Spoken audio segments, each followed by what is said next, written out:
Hi guys, my name is Muhammad Moeed Khaled and the topic of my presentation is Introduction to Semi-Supervised Learning. So I'm going to give you guys a 50,000 feet view of what semi-supervised learning actually is. So let's get into the presentation. So what I aim to do in this presentation is tell you guys what semi-supervised learning is, how it is different from supervised and unsupervised learning methods, which are conventional machine learning methods, right? Why do we use semi-supervised learning? Like, we have two perfectly good methods, right? Why would we fall to semi-supervised learning, right? What are some of the types of semi-supervised learning? There are a lot of types of semi-supervised learning, right? There are even a lot of subtypes of semi-supervised learning, but I would just touch on a very few of them because of the time restriction. 25 minutes is not a lot of time to explain the math of semi-supervised support vector machines and semi-supervised graphs. So I'll just get into the theory of most of them and just touch upon the graphs a little, touch upon the statistics of them a little bit, okay? And at the end we will just discuss a few problems that actually use semi-supervised learning, okay? So let's start the presentation. So firstly, let's have an overview, let's have a revision of what supervised and unsupervised learning are. So in supervised learning, we have labeled data. Like, we have some data, we have some sort of data, and we have a label against it, right? So if I, for instance, let's say I have a data of images, as you can see in this example, right? So if I have a data of images, I will have a label against each of that image. If I have this image, I'll say that yep, this is a dog. If I have this image, I'll say yep, this is a cat. So that so when we train our model using label data, and then we can make predictions on some future data that was not a part of our test data. That is not necessary, but for the sake of understanding, that is called as supervised learning, right? So we train a function f of x using our training data x in our labels. We train a function f of x that predicts the label y on some future data x, right? So that is the gist of supervised learning. And for unsupervised learning, it's the opposite. For example, if we consider this data, right, we have just 4 images and we have no way to differentiate them. Like, we have no labels that we can say are against these images to differentiate them from each other, right? So unsupervised learning, in for example, if I feed this to an unsupervised learning algorithm, I will ask the method to make clusters of my data, and it will divide the data into clusters based on the information of each image, right? It will say, yep, there is a lot of black and white in this image, in these images, so I'll put them in one cluster, and there's a lot of brown, black, and white in these images, so it'll just put them in another cluster, right? So when we're classifying data without any labels, that is called unsupervised learning, okay? So moving on to our topic, what semi-supervised learning is. So as we just talked about supervised and unsupervised learning, that it uses both labeled data and unlabeled data. Supervised learning uses labeled data and unsupervised learning uses unlabeled data.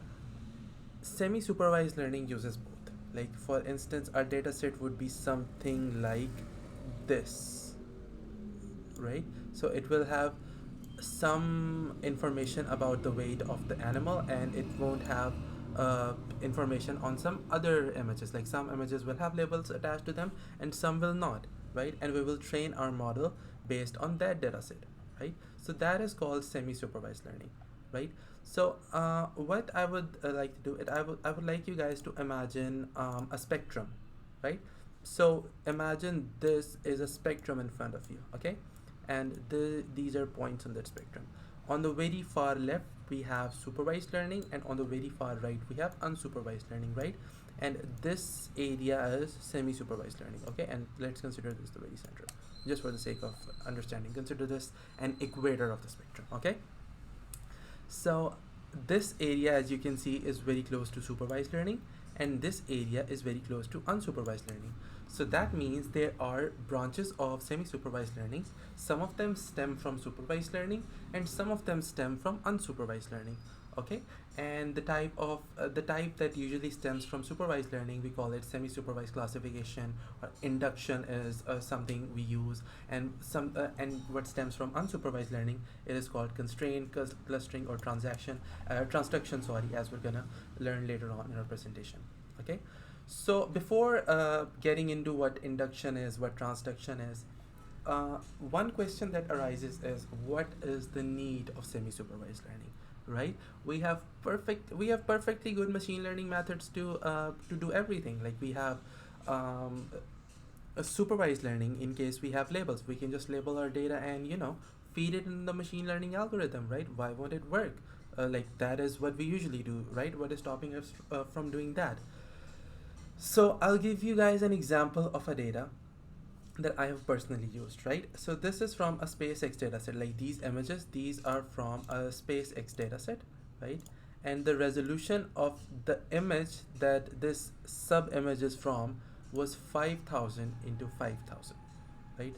That means it had 25 million pixels in one image, okay? And the dataset had thousands and thousands of images, right? And when I wanted to semantically segment the image, that means I had to assign a label to each and every one of those pixels. It wasn't possible for me, or it wouldn't have been possible for anyone to create a label against every single one of that image. So for reference, let's consider this, right? So if we're talking about our images, um, this is the total number of images in 1 pixels. That is 25 million if I'm not wrong, right? Now consider I have a relatively small data set, right? Consider I have only 1500 images, okay? So this is 3 billion and 750 million, I think, right? That is the total number of pixels that you would have to manually label in order to get a labeled dataset, right? And that is not a very realistic thing to expect, right? That is not something that I would think anyone would like to do, or it would be feasible to do, right? So in those scenarios, we work with both labeled and unlabeled data, and then we mold it according to our needs, right? So that is why we use semi-supervised learning, the primary reason of using semi-supervised learning, right? So let's talk about induction and transduction, okay? So when we're talking about induction, let's first discuss induction, right? Induction is the part of semi-supervised learning. It is that portion that stems from supervised learning, right? So what we do in induction is that we use our model, the model that we have created, right? Then we generate this model. Then using this model, we can predict on newer images. We can predict on newer data. Like for instance, if I go back to this example, if I used these 4 images for training, then I can use any 5th images for prediction. Like if my f of x was trained using these 4 images, then the x I am going to use to predict the label y, that is going to be from a 5th image, right? That is known as induction, okay? So, and transduction is its counterpart. Transduction is what stems from semi-supervised learning. Transduction is what originates from unsupervised learning, okay? So in transduction, what we have is what we do is we make predictions on our training data set. So what we have, for instance, let's say I have 5 million images, okay? And 1.2 million of those are labeled, okay? This is just an example. So what I do is I run the model on the 1.2 million, and after that I make predictions on the rest of the 3.8 million of our images, okay? So now I have labels against 5 million of those images, right? And now in the model that I've trained, what I'm gonna do is I'm gonna take an image out of the set of the 5 million images that I had, right? I will take one image or one point from the data and predict on that point. Like my test data is gonna come from the data that I used for training, right? That is called as transduction, okay? So that is the difference between induction and transduction, okay? Another thing that some other differences between induction and transduction, or inductive learning versus transductive learning, would be that Um, in inductive learning, we test the train the model which we have not, right? So we can test the model on data that we have never seen. Like going back to the example in the first slide, if we had four images, we trained our neural network or trained our machine learning algorithm using four images, then we will test on a fifth image, right? Same goes for the opposite goes for transductive learning, that we will make a prediction on uh, one of the points that is already present in our database, right? So inductive learning, we build a predictive model, and transductive learning does not make a predictive model. That means that we can use outsider data in inductive learning, but we cannot do so in transductive learning. Inductive learning can predict any point, like it doesn't matter if it's in the space or not. It can um, we can just feed it to the model that we have trained, and it will give us a prediction. Whereas in transductive learning, it can only predict points that we have actually used in the training algorithm, right? So inductive learning has less computational cost, as you can guess that if I have trained the model once, I will not have to train it again. But so we can make predictions on the model that was trained once. But transductive learning can become costly. Why? Because let's say I have a data set of 600 images, okay, and I trained my model on that. Like I had 250 label data, okay, and I had 350 250 and 350 is 600, yeah. So I had 350 unlabeled data, right? So what I'm gonna do is I'm gonna firstly train the model this on the 250 images, then I'm going to make a prediction on these 350 images, then I'm gonna train a model on those 600 labeled images, and then I'm gonna make a prediction on one of those images, right? But let's say I get 10 or 20 more images, then I'll have to do this process again. Like I'll have to first train the data on those 20 images as well, and then I'm going to make a prediction. So that can become very computationally intensive, right? So going into a bit more detail about the types of models that are used in semi-supervised learning, one of them is self-training models, right? So okay, one thing that I think we just skipped is, while we're using semi-supervised learning, we have to make some assumption, right? So these without these assumptions, semi-supervised learning is not possible.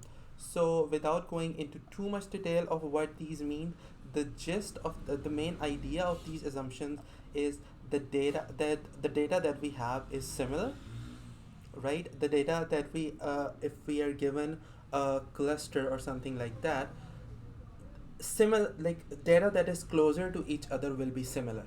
That is the gist of the assumptions that we have to make when we're using semi-supervised learning, okay? So whatever algorithms we're going to discuss, whatever methodologies we're going to discuss, this is the main idea that we're going to keep in mind, okay? So moving on to self-training models. We're using the same assumption that each cluster that we're gonna get will have only similar data, right? And what we're gonna have is a very trace amount of label data and a huge amount of unlabeled data, right? A very trace amount of label data and a very huge amount of unlabeled data, right? So I'm gonna show this to you guys. I'm gonna explain it to you guys better with an example, right? Consider that you have to identify the gender of 100 people, right? So you were given just the two genders of 2 people, and you have to find out the gender of 98 people, right? So what are you gonna do? You're gonna apply one nearest neighbor, okay? So I know that this one point that I was given is a female. This one point that I was given is a male, right? This is what I know. Now I'm gonna apply one nearest neighbor to this, and the model is gonna train itself. Okay, so what does it do? In every instance, it'll look at its most nearest neighbor, and it'll assign it the same label as it has, like its own label to its nearest neighbor, right? Now, if our assumption was correct, that the data that is closer, uh, the data that is closer on the plane is gonna be similar, like it's gonna belong to the same class, right? So if we just having a very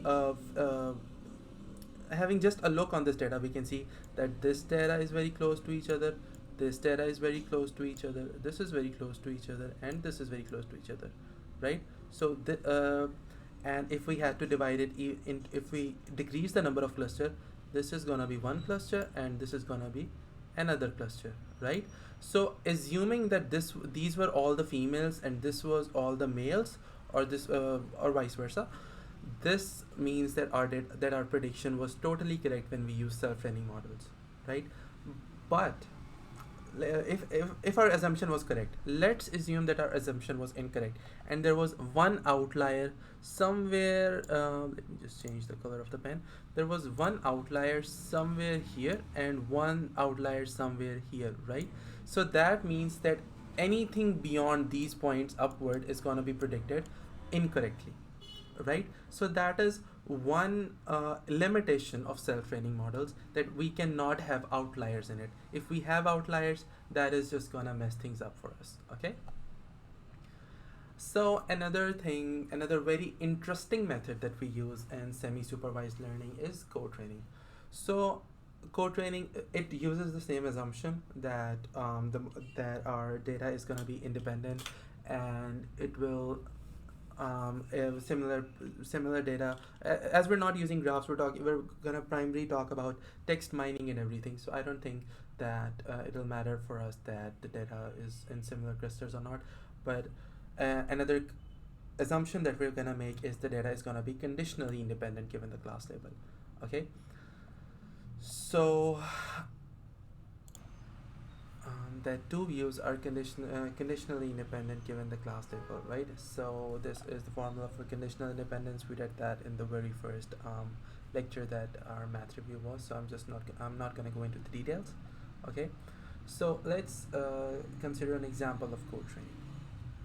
Okay, so let's just consider that we have we have a huge data set, right?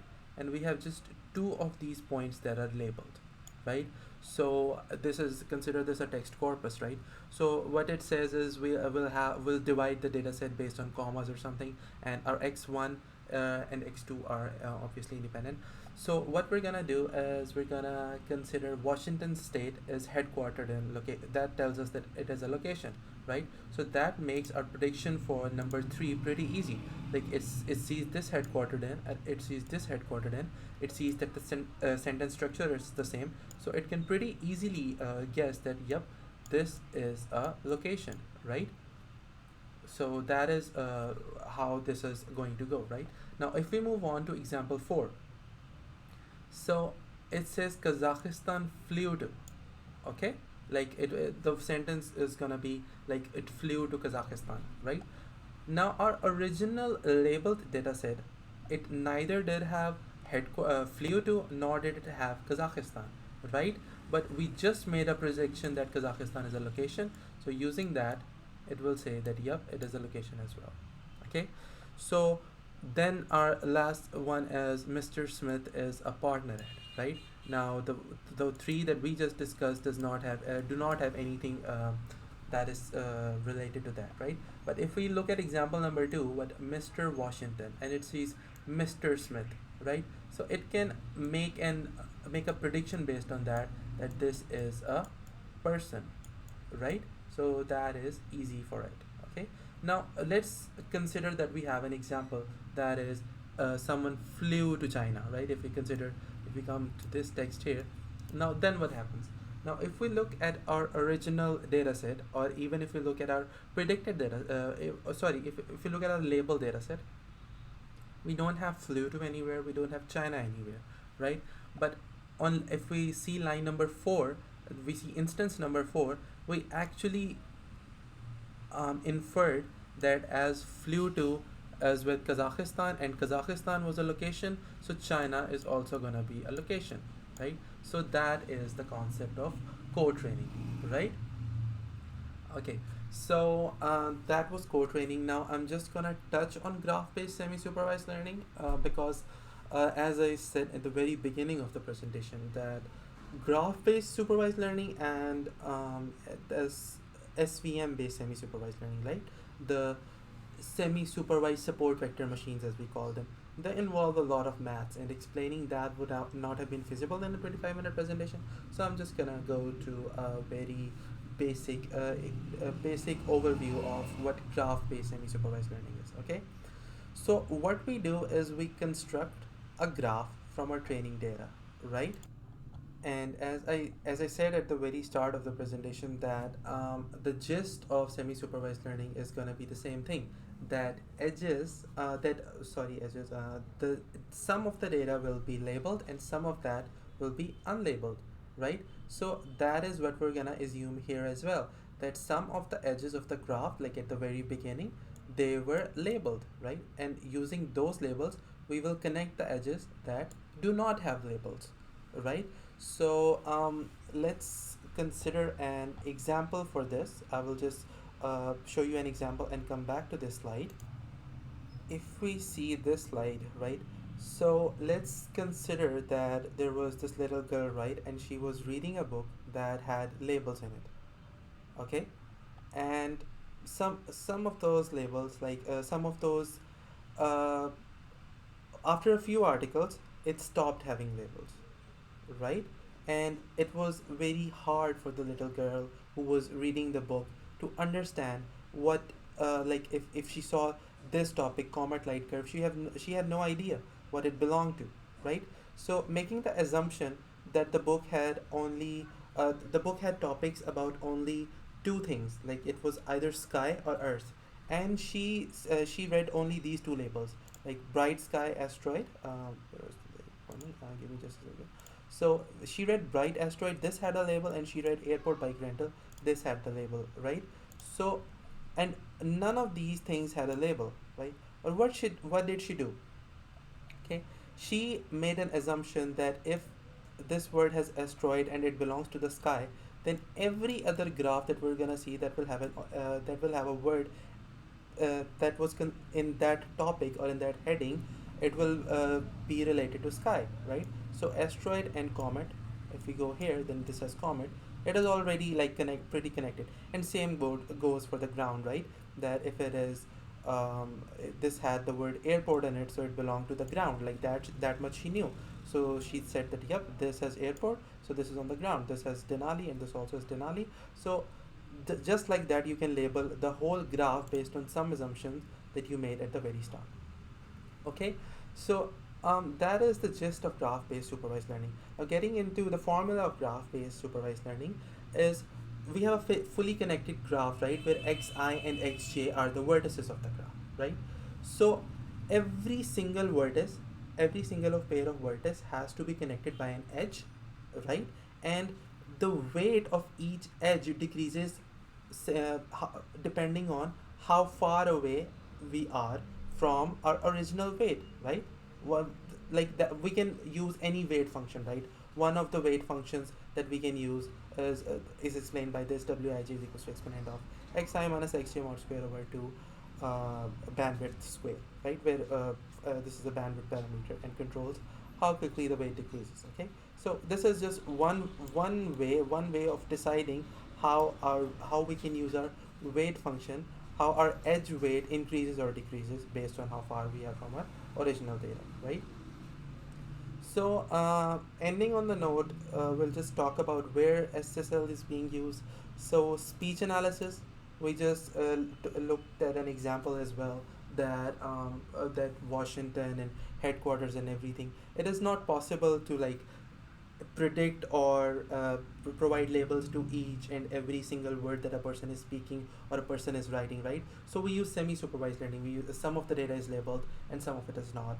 Another thing that we use as SSL and as internet content classification. Of course, there is huge amounts of data on the internet, right? So we can even Google uses semi-supervised learning to classify its website. It is not possible for it to classify every single site differently, right? There is humongous amounts of data on the internet. So that is also a place where SSL is used.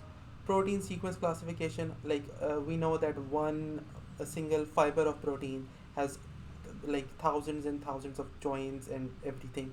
So classifying every single protein sequence individually, that is not going to be possible for us. that is not going to be possible for us, right? So we use we use SSL here as well, right? And some other types that we didn't discuss were semi-supervised uh, based SVM, like semi-supervised support vector machines, MinCut, which is a graph-based semi-supervised learning method, and harmonic function, which is also a graph-based method, right? So if any of you wants to discuss with me, I have a paper on that. I actually read it, but I didn't think I had the time, and also our presentation time is finished as well. These are the references that I use, and with that I will conclude my presentation, and your questions are welcome. Thank you guys.